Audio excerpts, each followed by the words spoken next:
Assalamu alaikum. This is Dara Hossain from Top PU. How are you all? Hope you all are doing well. And I am also fit and fine by the grace of Almighty Allah. Today I am going to take an interview of my student, and here is my student. Are you ready? So I'm ready. Okay, what's your name? My full name is Mohammadpur. Okay, where are you from? I'm from Rajbari. What do you do? I'm a student. Okay, what's your hobby? My hobby is reading books. What's your future plan? My future plan is to be a successful businessman.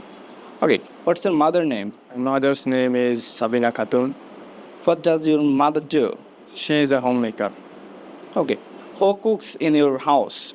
My mother cooks in my house. Who is the earning person of your family? My father is the earning person of my family. Okay, is your father a businessman? No, she's a banker. He's a banker.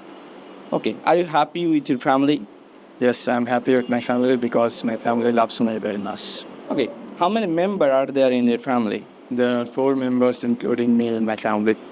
Are you from joint family? Yes, I am. Okay, thank you. This is the end of the interview. And thank you audience for joining with us and watching the full video.